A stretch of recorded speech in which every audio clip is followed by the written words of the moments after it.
There's a strange thing going on with this character because he in some ways, the worse things get, the more alive he is, but even he has a breaking point.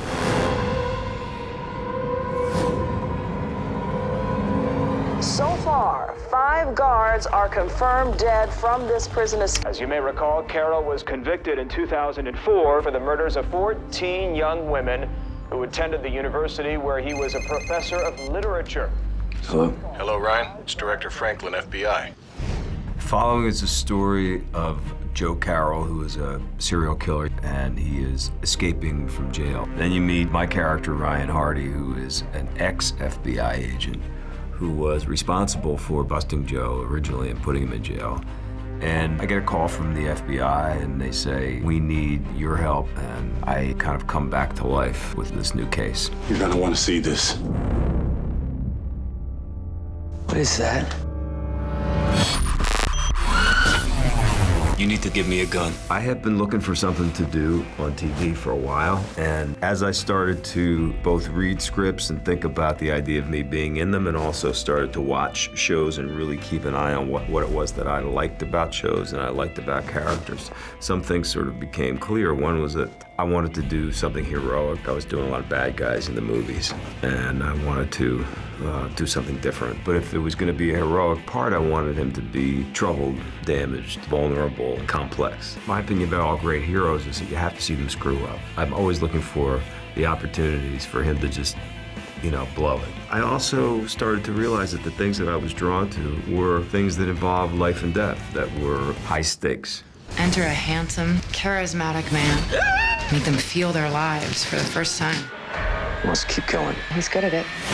I had quite a lot of time to prepare for the pilot and almost no time to prepare for episode after episode. We get scripts very close to the time when we start to shoot it. So it requires a lot of instinctual kind of work, which I think is a good thing and can be a challenge. I feel like as actors, sometimes, or not all the time, but sometimes we can kind of overthink things and we can over-rehearse things.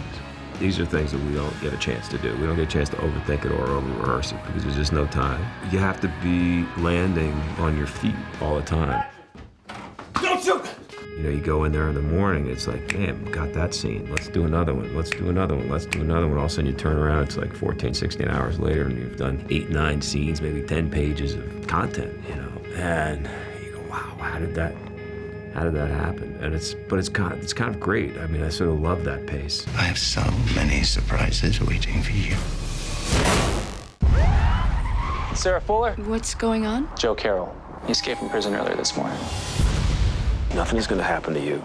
I promise you that. We're going to find them.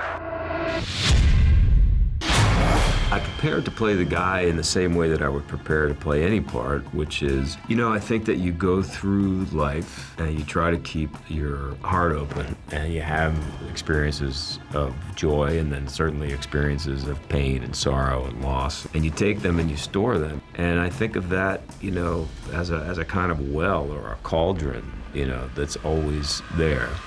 And when you get to a scene and it's time to tap into it, you just try to open it up and let a little of that out and have it come out, through your eyes and through your voice and through your actions. Joe Carroll was obsessed with the romantic period, in particular his hero, Edgar Allan Poe. And like Poe, he believed in the insanity of art, that it had to be felt. I think that I was surprised how difficult it was to switch directors every week.